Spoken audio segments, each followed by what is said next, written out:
Do you like Reanimator? Do you like Reanimator? I like it too. So I own all three Reanimator movies here, and I do enjoy every single one to some extent. Obviously, the first Reanimator is one of my favorite horror movies of all time. This is definitely a B movie that's too good to be considered a B movie. It has Jeffrey Combs in it as Herbert West. He's a medical student. He creates the serum that reanimates dead tissue and causes dead people to come back to life. So it's a zombie movie, but not, I wouldn't classify it really as a zombie film. Most of the movie is Herbert kind of testing the serum on different things. He has a roommate, his cat dies, so he tests it out on his cat. And then he moves on to real human beings. So they go to the morgue in the hospital that him and his roommate work at, and just madness ensues. It's one of these movies that, like, if you're a diehard horror fan, you've probably seen it and probably enjoy it, but like a lot of casual horror fans have probably never heard of it or never really gave it a chance. If you can handle gore and actually enjoy laughing, you probably will find this movie pretty funny. It's so over the top you can't help but laugh at it, especially the gore in it. This is, to me, there's not a whole lot to say. If you've looked up reviews of Reanimator, a lot of people will probably give this high praise. It takes a couple risks, especially there's one part at the end where you think it's going to go somewhere that you're like, it's kind of questionable, but it kind of stops itself right before it goes too far. And I think that's genius about this movie.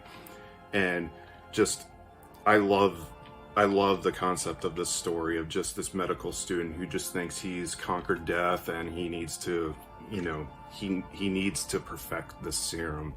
And he goes so far, and it doesn't even matter, like, that it's basically like ruined people's lives in the process, but it's so fun. And the antagonist of this film, you think like Herbert West would be like the villain. I wouldn't really call him the villain, but he's very much like an anti-hero. The actual villain is another doctor named Dr. Carl Hill, and he's like, it's established early in the movie that he pretty much loves to steal other people's discoveries, and he, you know, as the movie goes on, he discovers Herbert West like is a genius, and he created the serum, and he's trying to basically steal it and get credit for it. And you know, there's a great scene with Dr. Carl Hill confronting Herbert West, and you know, obviously based on the cover, it is kind of a spoiler, but it's a pretty great scene of how it progresses from there.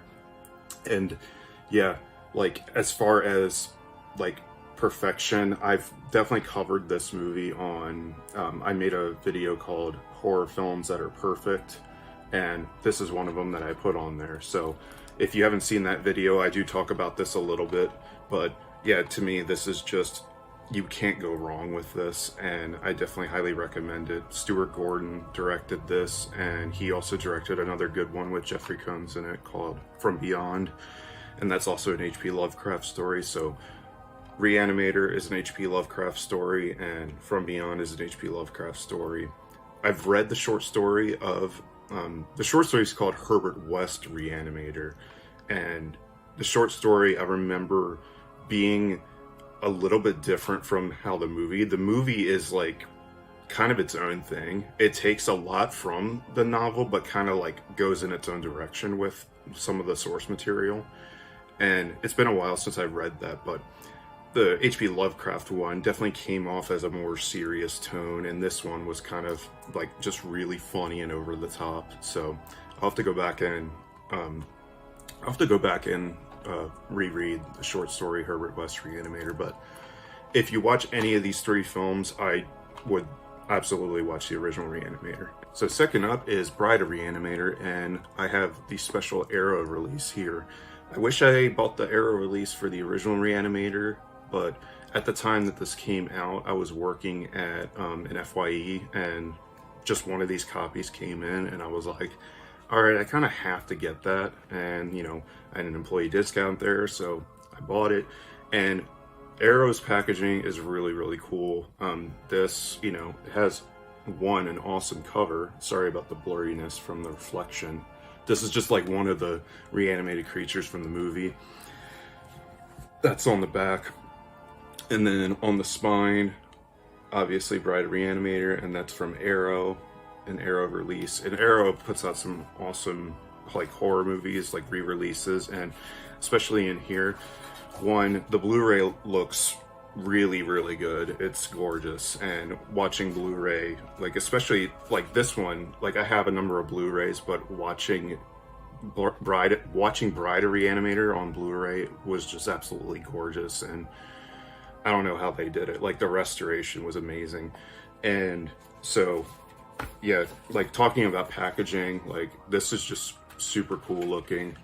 And opening it up, like the artwork is amazing. First disc is just the Blu-ray movie, and the second disc here is the DVD. Third disc is the special features on Blu-ray. But I'll show you the back. The back's, you know, once again, the cool green color, the color of the serum, or the reagent as you call it. Absolutely love that. And then another cool thing that this came in the case is it has a little story called Reanimator, Dawn of the Reanimator, and this is pretty much a prequel story to Reanimator, the original movie.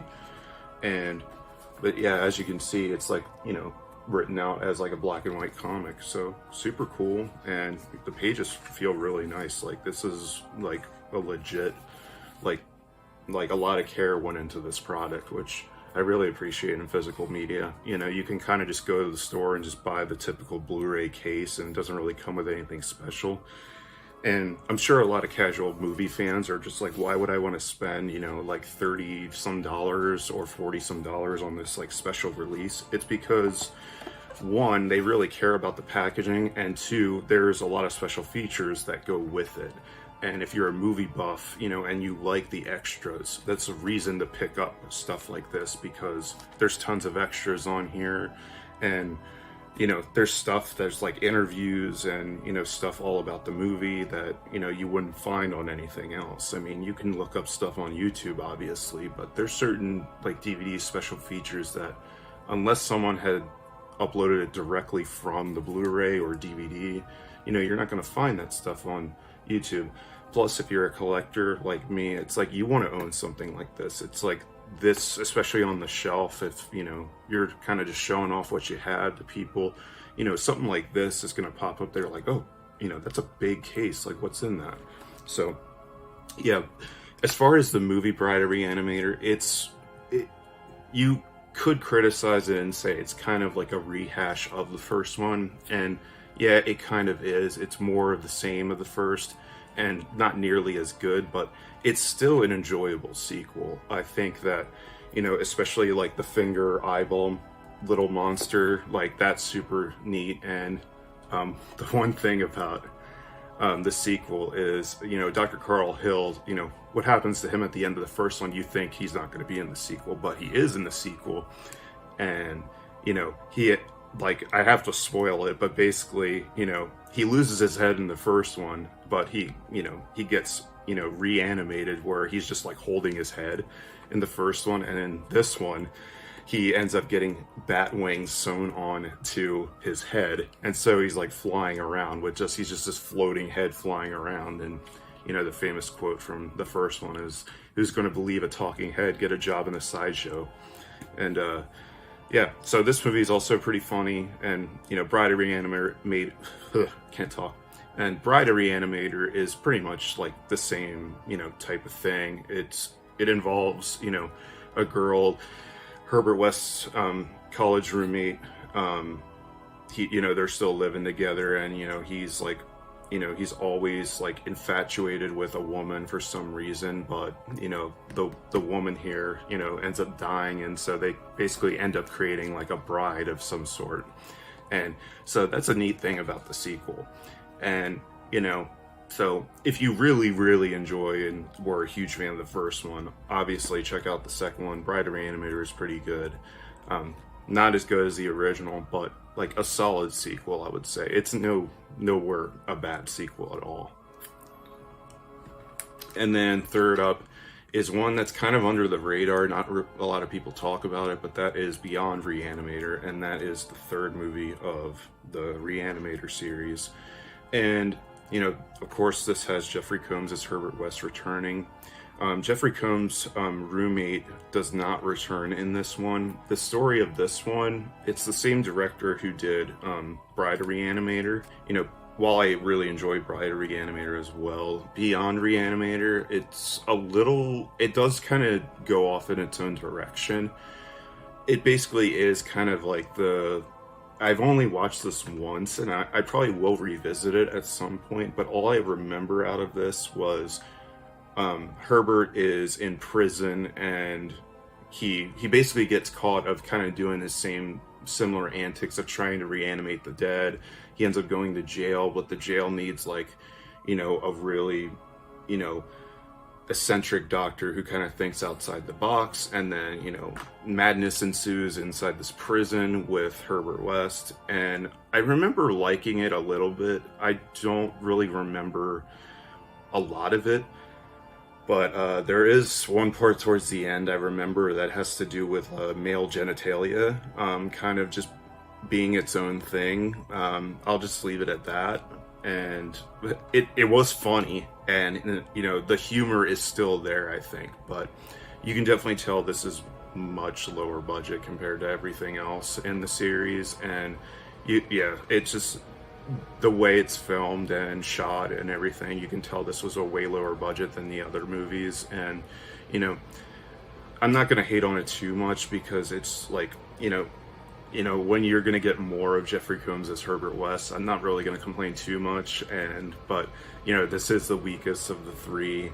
Like, I don't remember hating this at all. I'll have to revisit it, because I watched this, like, maybe like 5 years ago or something like that. So I don't really remember a whole lot about it. But, you know, when you're, you know, a big fan of a certain movie series, and, you know, there's only 3 movies in the series, at least to my knowledge. I don't really know of any others, you know, or I haven't really heard talks of, you know, trying to make another one of any sort, and that's fine. I mean, you know, you had 3 movies, and, you know, at least 1 and 2 are good, you know. So to me, you know, Beyond Reanimator, it's kind of like you could skip it, at least right now to me. You know, obviously, if you're a huge fan, I guess you want to check it out. But, you know, I can at least highly recommend Reanimator and Bride of Reanimator. And I just kind of wanted to show them off today and talk about them. But, you know, Reanimator and Bride of Reanimator are, to me, I think they're pretty underrated among the horror community. I mean, I know, like, you know, big fans of horror who are like hardcore really enjoy, you know, Reanimator, but I don't really hear people talk about Reanimator all that much. And, you know, I just have to say, like, it's a shame, because I would feel like, you know, at least this would get talked about a lot more than it does. And it's funny, because Entertainment Weekly even put a quote on there. It said one of the best horror movies ever made. I have to agree with that, actually. And, you know, this movie, it just jumps right into it. It's super quick, and it's super enjoyable, especially if you love gore and you love to laugh, you know. So I guess I'll leave it at that. I just wanted to show off my, you know, Reanimator trilogy here. I hope you all enjoyed this video. If you enjoyed it, please give me a thumbs up and share it around with your friends, especially those who are spooky and love horror movies, and share among the horror community. And, you know, I appreciate you all watching, and I will see you in a future video. Bye.